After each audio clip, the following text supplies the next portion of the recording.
Hi friends, this is activity 3 for math. Your learning goal is to round to the nearest 10. We've seen this activity before, but just a different problem. We just want to review before we look at our new problem.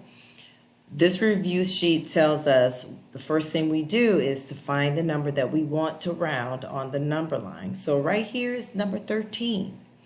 And so in order to find out how many units to the nearest 10 going down, we have to count from 13, 1, 2, 3, and the nearest unit down, the number down is 10.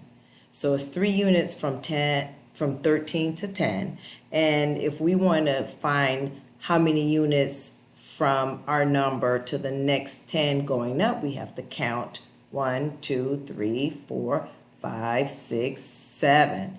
So it is 7 units from 13 to 20.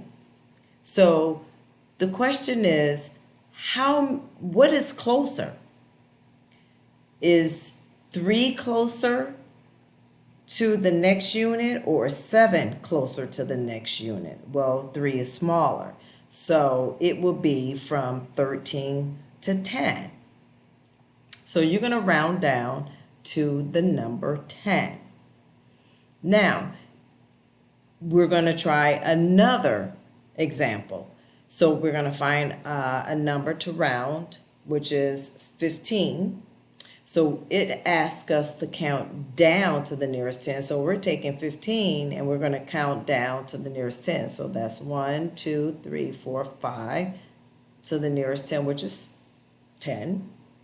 5 units down to 10.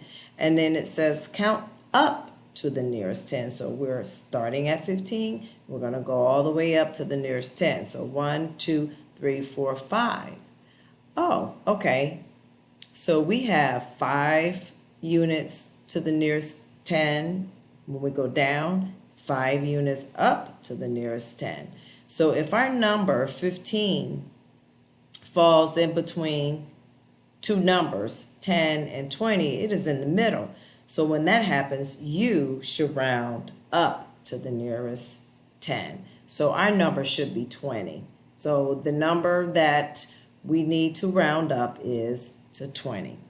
So with that information, you're going to take your activity and you're going to look at the number. There are 19 cowboy hats. So let's find 19. So is 19 closer to 10 or 20? That is what the question is. So then you find how many units do you go from 19 to 10. You count. And then to find out how many units you go from 19 to 20, you count going up. And you compare those two numbers and you answer these questions. Once you are answering these questions, you're done.